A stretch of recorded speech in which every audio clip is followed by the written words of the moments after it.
तो ये स्मोकर आज वैसे हम कहें कि वायु प्रदूषण है, ध्वनि प्रदूषण है, जल प्रदूषण है, हम कहते हैं हम स्मोकर नहीं है, लेकिन प्रकृति हमने स्मोकर बना दिया है ऑटोमेटिक। हम तो अगर स्मोकिंग कर रहा है वो तो डबल स्मोकर है, लेकिन हम भी स्मोकर हैं, क्योंकि आज ये वायु प्रदूषण है, इसमें हम सांस लेने से वंचित नहीं रह सकते हैं। आप कांड देख लीजिए, आज से 60 साल या 50 साल का इतिहास पहले से उठा लीजिए कि बीमारियों को, कैंसर इनका नाम ही नहीं था, लेकिन आज आम व्यक्ति जो चाय नहीं पीता है उस कैंसर पीड़ित होता जाता है। कारण क्या है कि हमारा वायु प्रदूषण है, जल प्रदूषण है, ध्वनि प्रदूषण है, अनेक इस प्रकृति में मानव द्वारा जहर घोल दिया गया है, और वो जहर हमारे शरीर को आकर्षित करते हुए एक महाबीमारी का रूप धारण कर लेता है। तो हम कम से कम इन चीजों से तो बचें, हम डबल स्मोकर तो ना बने। तो हमारी ये इस भारत देश में, इस धरती माता पर, इस धरती माता का पुत्र कहें या उसका बेटा कहें या इसका किसान कहें, आज सबसे ज्यादा अगर लत है तो नशे की लत है,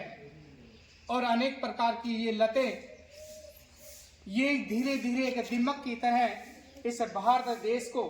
एक खोखला बना रही है। आज वैसे देखा जाए तो भारत एक गरीब देश नहीं है,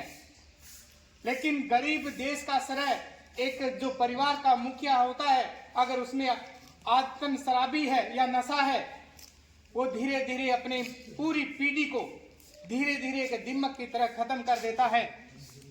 और वो हमेशा के लिए उस परिवार में वो कलह है, वो किसी को तरक्की करने के लिए अग्रसर नहीं हो। आस पड़ोस को, क्योंकि जिस घर में शराबी होता है उसके पड़ोसी भी हमेशा परेशान रहते हैं, परिवार तो रहता ही रहता है। तो आपको ये आपकी नैतिक जिम्मेदारी बनती है कि आपके परिवार में कोई हो तो आप उसे सलाह दीजिए कि आप ऐसा करेंगे तो आपको, और सलाह भी कब देनी है, जब व्यक्ति साधारण हो, क्योंकि पीने के बाद में तो वो कहते हैं सहनता होता है, गली में पड़ा होगा, गंदगी में पड़ा होगा, लेकिन आप वो यानी कि हवा में बात करने वाला होता है। लेकिन आप जब साधारण व्यक्ति हैं, एक नकारात्मक में ढल जाती है। तो ये प्यारे बच्चों, उस श्रेणी में मैं कह रहा हूँ, टीन एज में आप आ रहे हैं, आपको सजग रहना है। अगर आपके परिवार में कोई भी नशा करता है तो आप उनको सलाह दीजिए कि एक नशा है वो एक पतन का कारण है, क्योंकि अगर कोई भी परिवार में अगर मुखिया अगर इनसे विमुक्त है, नशा नहीं करता है, तो एक परिवार अच्छी तरह से अपना लालन पालन पोषण कर सकता है और अच्छी शिक्षा दिला सकता है। और आप ये उदाहरण अपने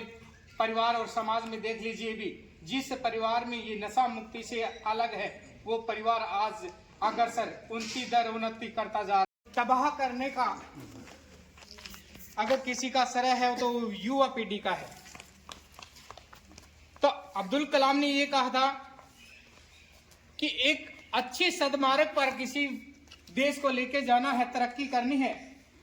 तो उस युवा देश को शिक्षित करना होगा।